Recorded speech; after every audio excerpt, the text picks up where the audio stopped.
Pondělí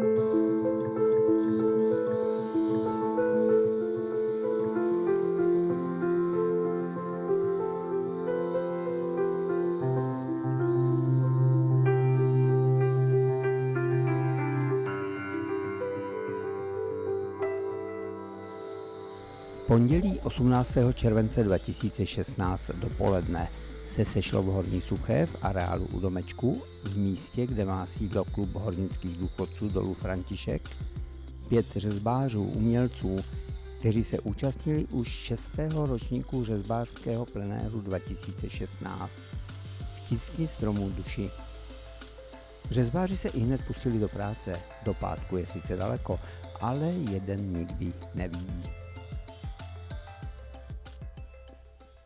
Tito 3 muzikanti dřevění jsou výsledkem řezbářů při loňském 5. plenéru v Horní Suché v areálu klubu hornických důchodců Dolů František. Letos se tady koná už 6. řezbářský plenér. Jedním z hlavních organizátorů je Roman Konopka, jinak předseda klubu. Co vás vedlo k tomu, že pořádáte další 6. a jak jsme se loni bavili, budou i následovat 7., 8., 10. Jestli budou následovat, to nevím, ale vede nám k tomu, že tady je dost místa v tom parku v areálu klubu hornických důchodců, takže ještě tu máme kde ty sochy umísťovat a starosta říká, že dřeva je v Suché dost, takže to zatím pokračujeme. My jsme společně spočítali, že těch soch už je 23, takže máte ještě další kam dávat? Jo, tak prozatím všechny sochy letos, co se tady vytvořily, budou v areálu tady klubu hornických důchodců a na příští rok uvidíme, jestli ještě to bude pokračovat nebo skončíme, to ještě se domluvíme. Alespoň hrubé kontury budoucích řezbářských výtvorů se už částečně rýsovaly, když 6. ročník řezbářského plenéru 2016 v Horní Suché byl oficiálně zahájen. Dovolte mi, abych vás přivítal na 6. ročníku řezbářského plenéru s názvem Tiskni stromů duši, pořádané klubem hornických důchodců Dolů František v Horní Suché a obecním úřadem. Srdečně mezi námi vítám řezbáře, je to ta sama parta, skoro jak byla loni. Pan magistr Český Sliva, ten už tady je po 5., pan inženýr Igor Kučera, pan Pavel Herák, pan Adam Valajka a nováček je mezi náma pan Artur Šoldra z Polska. Přeji řezbářům a nám všem, aby bylo počasí tak jako dnes, aby jsme se nepařili jako loni, aby všechno proběhlo v pořádku, nebyly žádné problémy a v pátek ve 12 hodin, aby jsme to zdárně ukončili. Děkuji a teď dám slovo starostovi. Děkuji. Jsem tady byl pozvan, že tam zahájí, když se dívám ty sochy, tak si nejsem úplně jistý, jestli se nepřijel pozdě. No. Protože teda se činíte, tak já doufám, že bude co ukazovat celý týden při tom krásném počasí, který naplánoval tady předseda, takže vítám vás já na palubě klubu hornických důchodců a katastru obce Horní Suchá. Přeju vám ostré pily a stejný počet končetin při zakončení jako při začátku. Děkuji.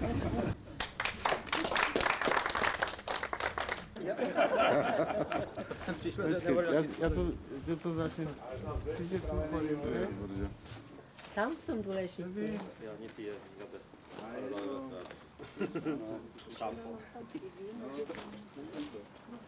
To vyprchuješ.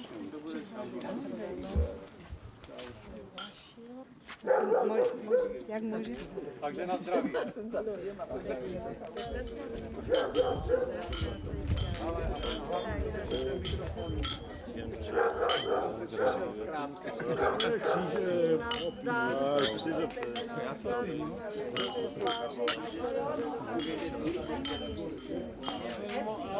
Jak už činku je tak dobré, no. Že máte žízeň. Od té chvíle se 5 šikovných a zdatných umělců pustila plně do díla. Chopili se nářadí motorových pil, vrtaček, brusek, hoblíků, dlátek a kdo ví jakých ještě nástrojů, přetvářejících za jejich nezbytného přispění kmeny topolů v požadovaná řezbářská díla. A tak to šlo prakticky denně, až do pátku, byť práce přecházela z hrubé ke stále jemnější. Adam Balajka je řezbář z Kyjova, který do Horní Suché zavítal letos už celkově po 3. Jak se vám tady líbí a proč sem vlastně jezdíte? a jezdím sem hlavně na pozvání pana Čestmíry Slívy a vždycky jsem velice rád přijal, protože kromě dobré kuchyně je tady výborný kolektiv, krásná atmosféra a spoustu pozitivně naladěných lidí. Vy už jste tady udělal několik soch, které jsou vystaveny samozřejmě v Horní Suché nebo přímo třeba tady v areálu. Které z nich si vážíte nejvíc? Možná právě tady je to andílek. Takže ta teprve bude. Ta teprve bude. No ale tenhle ten andílek se jeví jako by pro mě nejsložitější, protože to je dívčí postava, což pro mě jako je ještě hodně složité téma, je to složitější, než kdybych dělal nějaký mužskou tvář nebo mužskou postavu. No. Takže tohle si myslím, že bude taková jedna z těch lepších soch, pro mě aspoň tady. Pavel Herák je řezbář z Orlové a hornosuského plenéru se účastní letos už po třetí. Co vás sem táhne? No, Čestmír samozřejmě a Jenom Čestmír. Igor, Adam, teďka vlastně Artur, to je Atmosféra. no, Jarek samozřejmě, no, celá parta hornických důchodců. Jsem vlastně teďka už členem klubu hornických důchodců, takže Vám tady chutná. no jako vždycky, teď já už jsem přibral asi 2 kila zase. Jo, super. Jako... Jste tady už vytvořil několik soch taky za tu účast v těch minulých 2 ročnících. Vážíte si některé z nich třeba nejvíc? No, je to takový, že jako já se učím, jako, jo, takže každý rok vždycky jak koukám na ty sochy, které jsem dělal předtím, tak já bych je nejradši předělal znova, ale bych je dělal jako, není to jako, že bych byl na to pyšnej úplně, jako, je to spíš tak jako trošku se stydím chvílema, no, takže jako tak, no. Co děláte letos? Je to řezbář, který se vyřezává sám. Takže autoportrét? Ne, on jakoby vyřezává sám sebe ze špalku, jako, proto je to takhle nechaný už, aby bylo tak trošku vidět, jako, že to, no nepovedlo se mi to tak, jak jsem chtěl samozřejmě. Proto... Tak ještě není konec, to se povede. No už ne právě, no, už jako, to už nezachráním, no, už jsou takové jako věci, které jsem tam prostě přibral moc a tak už je to takový, už je to hotový vlastně. Artur Šoldra je polský řezbář a je letos prvním rokem v Horní Suché. Jak se vám tady zatím líbí? No jest super, świetna atmosfera, fajni koledzy, pogoda dopisała i myślę, że materiał też jest dobry na rzeźbę. Jste v Čechách třeba některé sochy řezal? Ja na mostach, w czeskim Cieszynie też, a Turzech jest pierwszy raz. No a můžete nám říct, co děláte, co to bude? To jest wiatr, kobieta żywioł jak wiatr, o, dokładnie. Čestmír Slíva se účastní letošního hornosuského plenéru řezbářského už po 5. Co vás tak sem táhne? Tak určitě je to atmosféra, která tady je, kamarádi, známí, které jsem tady za 5 let vlastně poznal, lidi, kteří tady jsou, kteří tady tvoří toho ducha celé této duchovcovské komunity a toho okolí. Jarek Pavlas nepochybně společně s Romanem, předsedou klubu hornických důchodců a všichni, jako celá ta kuchyně, všechny ty dámy, které nás tady obsluhují, jako výborná atmosféra, všechno dobrý. Jste už vytvořil spoustu soch tady, celkem jich je asi, jak jsme to počítali, 22. Které z těch, co jste udělal za těch 5 let, si vážíte nejvíc? Tak určitě asi Barbora. Jsou na stejno? Ne, v žádném případě.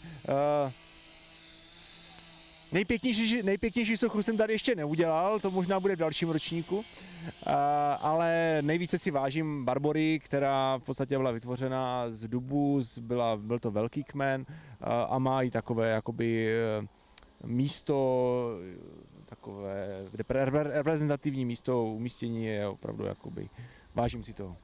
Na co se můžeme těšit letos?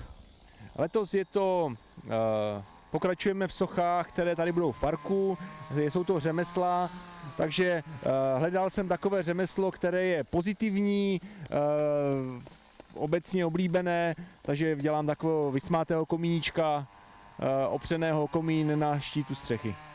Ať se daří. Děkuji. Přišli se na řezbáře podívat i někteří místní občané.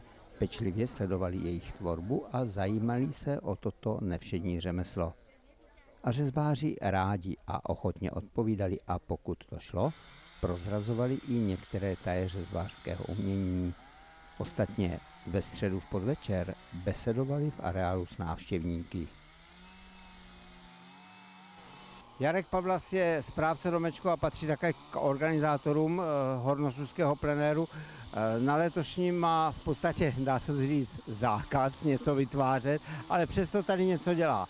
Co to bude? Tak, vždycky jsem vyřezával korytka, ženské mi řekali, ne, zákaz, ty se budeš věnovat řezbařům, až nemají hlad, až mají minerálky, ale jak mě znáte, vydržím sedět, tak dneska už chytám a dělám vkladní knížky pro Babiša, až tam ukládá peníze naše. Víc nic, tak nevydržel jsem. Čím více se blížil pátek, dostávali sochy přesné a konkrétní tvary. Komíník vypadal skutečně jako komíník. Dirigent jednoznačně připomínal šéfa orchestru, řezbář se prořezával z kmene stromu, anděl se měnil doslova před očima v nebeskou bytost a dívka ve větru jakoby ožila a zkrásněla.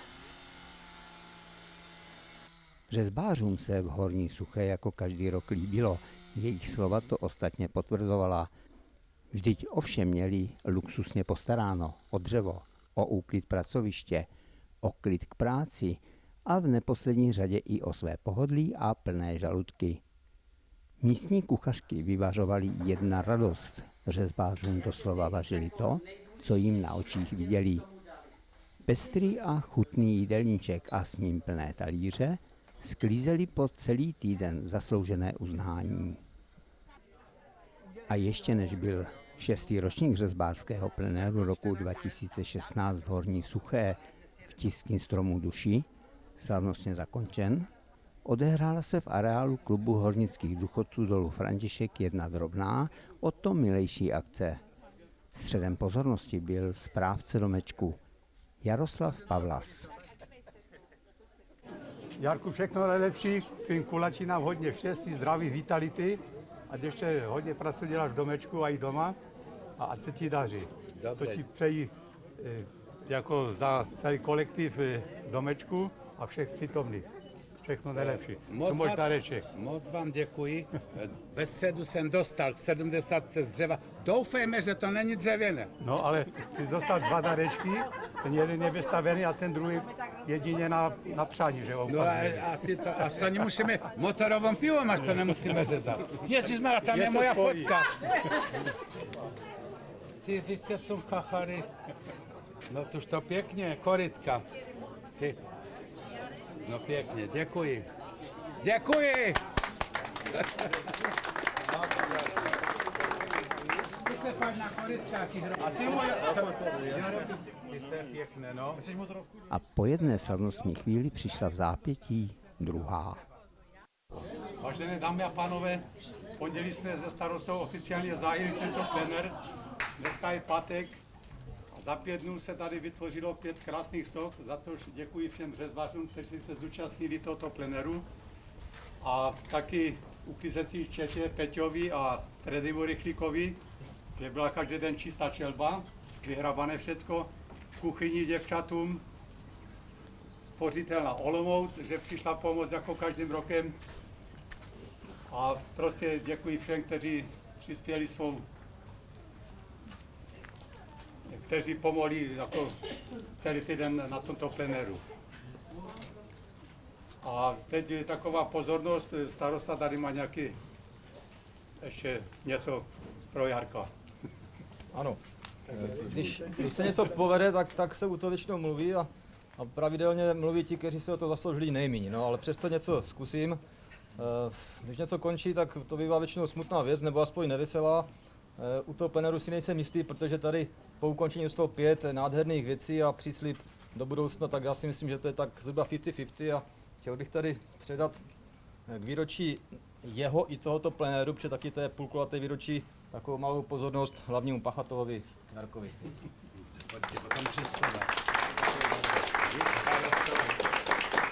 Velkému dirigentovi této akce. Děkuji starostovi, celému obecnímu úřadu, ale hlavně jménem řezbařů za celý Janko, pojď tu, vedoucí kuchyně.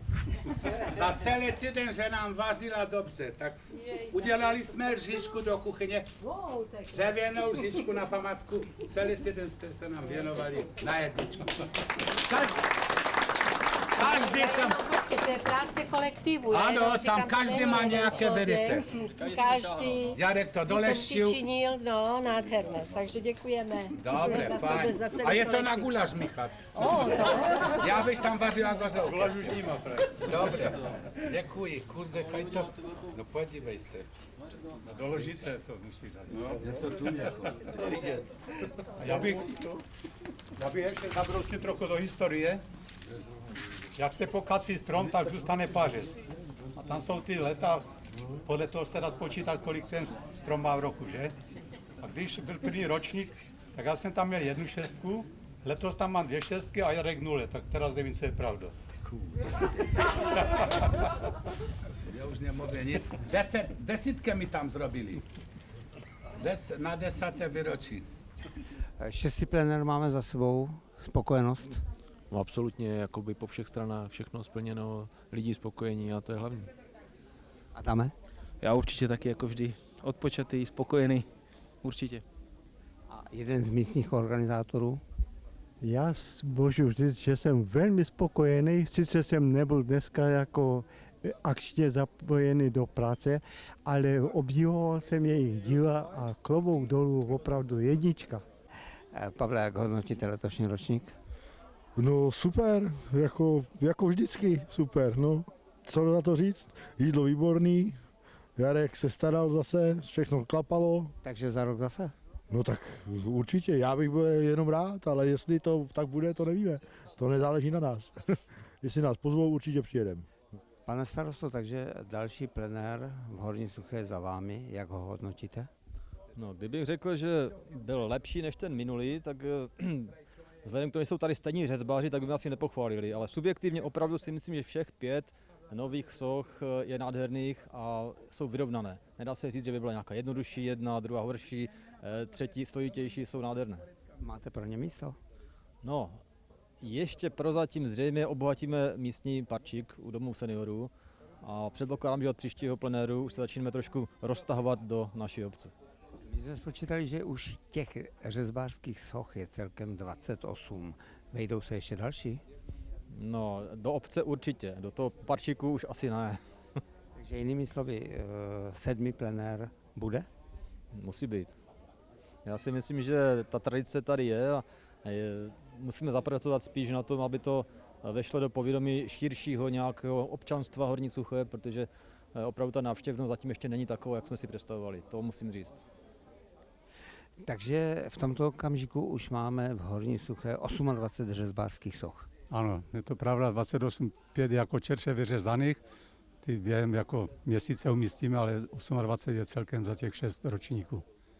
Jaká je spokojenost s letošním plenérem? No tak já říkám 1 s hvězdičkou, o to nemá chybu, tak řezbaři jsou borci a krásné sochy, jako, takže já jsem velice spokojen. Máme ještě dostatek topolu, řezali jsme z topola, že jo? Jo, tak 4 sochy jsou z topolu, 1 je z dubu, ta dívka ve větru je z dubu, no a dřeva máme dost, uvidíme, ještě příští rok budeme pokračovat, nebo ještě si domluvíme. Dřeva máme dost, chuti máme taky dost. No tak chuti už to ubejvá, on nám roku přibejvá, ale uvidíme, jak to dopadne. No. To se ještě na výboru domluvíme. Dá se předpokládat, že tedy bude tradice pokračovat, že bude 7. plenér? No tak v tuto chvíli nemůžu říct, jestli to bude pokračovat, ale uvidíme, co. Teď už jako jsme unavení a uvidíme, možná zase nastartujeme a uvidíme, co bude příští rok. Takže co říct si závěrem na letošní 6. plenér v Horní Suché v Tiskni stromu duši? Tak co se týče plenéru, tak to je, jako jsem spokojený, sochy jako jsou krásné, všechno dopadlo jako v pořádku, bez úrazu, v pohodě, takže já jsem velice spokojen.